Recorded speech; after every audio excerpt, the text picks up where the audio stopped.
Bonjour, ravie de vous retrouver pour ce nouveau numéro de Paroles de citoyens. Je vous embarque aujourd'hui sur les routes du Finistère à bord de notre combi-van.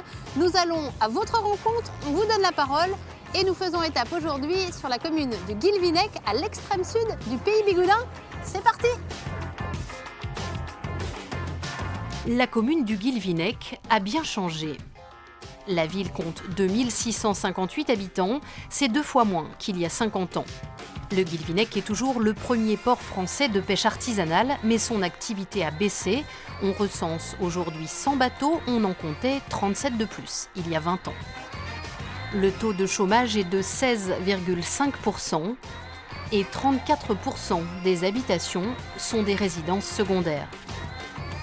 En 2019, 58 000 touristes ont visité le Guilvinec. Le territoire est juste magnifique, la nature, la beauté des paysages. Je suis née ici, c'est mon rocher. C'est très particulier le pays bigoudin. C'est une fois qu'on y est, on découvre les gens, on découvre la terre, on découvre la côte. Il n'y a pas beaucoup de jeunes. La plupart des gens qui viennent au Guilvinec, ils viennent en retraite, quoi. Pour beaucoup d'entre eux. Le port, tout ça, je pense que c'est moins vivant qu'avant, quoi. Il y a pas, l'activité a baissé autour du port, je veux dire. On habite une région tranquille. Le seul souci, c'est de trouver du travail pour les jeunes. J'aime bien le Guilvinec comme il est actuellement. Peut-être qu'il reprenne un peu plus vie, que quelques commerces s'ouvrent encore et que d'autres ne ferment pas. Ce serait ça les points d'amélioration. Mais non plus qu'on ne s'oriente pas trop vers le tourisme, qui pourrait gâcher un peu l'authenticité de l'endroit. Nous avons rendez-vous avec une jeune entrepreneur qui a décidé de rester au pays. Bonjour Pauline. Bonjour, bienvenue au chantier Naval et Neuf. Merci. Alors c'est une maison qui n'est pas toute jeune, hein? Alors non, donc la société a été créée en 1928 par mon arrière-grand-père.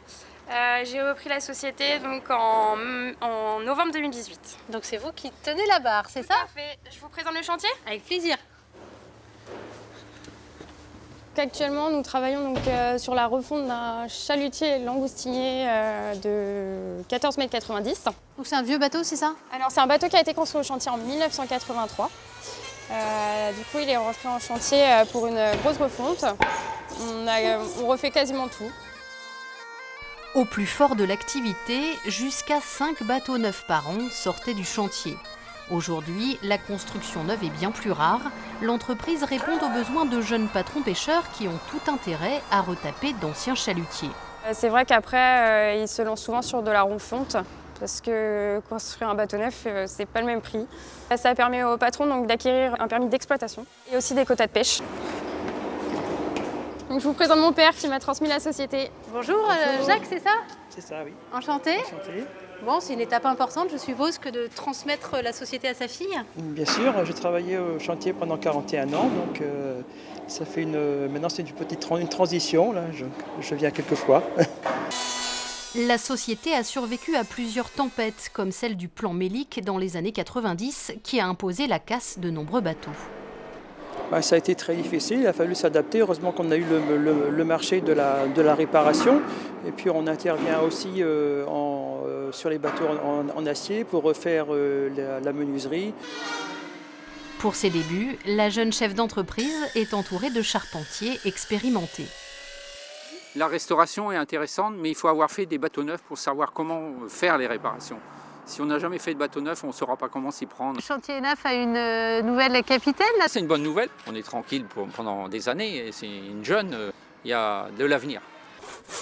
Je connais la plupart des patrons pêcheurs, que je les connais depuis que j'ai 18 ans. Donc ça s'est fait tout naturellement. J'ai eu aucun problème d'intégration à ce niveau-là. Au chantier non plus? Non plus. Non, on peut être femme et travailler dans un domaine masculin sans problème au final. On se retrouve devant notre combi France 3 Bretagne sur la place du Guilvinec et je suis en compagnie de 2 étudiants du lycée maritime du Guilvinec, Nolwenn et Ronan. Alors Nolwenn, vous êtes diplômée depuis le mois de juin, un BTS pêche et environnement marin. Alors pourquoi ce choix de métier déjà? En fait, j'avais choisi ce BTS parce que je voulais être océanographe à la base. Et je me suis tournée après vers la pêche parce que c'est ce qui m'a intéressé le plus. Quelques mois après, là, vous n'avez toujours pas trouvé d'embarquement. Vous en êtes où? Le problème, c'était que les aménagements dans les bateaux, ils ne sont pas forcément adaptés aux femmes. C'est-à-dire? Donc en fait, sur les gros bateaux qui partent à la quinzaine, déjà il faut des toilettes juste pour la femme, des douches juste pour la femme et des couchages juste pour elle aussi. Et ça n'existe pas? Ça existe, mais c'est très rare. Ce serait plus simple s'il y avait plusieurs femmes à bord. Et vous êtes encore peu nombreuses? C'est ça, on est encore peu nombreuses dans le métier, donc c'est plus compliqué. Ouais. Ronan, vous êtes toujours lycéen, mais vous, c'est plutôt la grande pêche qui vous attire. C'est ce qui m'intéresse. Moi, j'ai choisi de faire la pêche parce que j'ai de la famille qui est dans le milieu. J'ai mon père qui est un ancien patron. Enfin, pour moi, c'était une évidence de faire ça et d'aller en mer, quoi. Mais la pêche côtière en embarquant au Guilvinec, ça ne l'est pas par contre. Ça m'intéresse pas pour l'instant parce que rentrer tous les jours, c'est pas quelque chose qui m'intéresse. Et je suis plutôt attiré à d'aller sur les grands bateaux. Et je vais essayer d'aller sur ceux qui pêchent le thon, donc en Afrique. Sinon, ce serait d'aller au chalut. Vous êtes comment par rapport à l'avenir du secteur, le vôtre? Pour moi, il n'y aura pas de soucis à l'avenir. Peut-être qu'il y aura des hauts, des bas, mais il y aura toujours du poisson. Enfin, c'est surtout les jeunes maintenant qu'on leur dit qu'il faut avoir des quotas parce qu'il faut avoir une bonne ressource. Donc ça, maintenant, ils arrivent un peu plus à le comprendre. Donc c'est vrai que la gestion va se faire peu à peu. Je pense avec les nouvelles générations, ça va être plus facile, je pense. Merci à tous les deux et bonne chance. Quant à nous, on se retrouve mercredi prochain sur les routes du Finistère. Cette fois, ce sera sur la commune de Guipava et à bord de notre petit combi. À bientôt.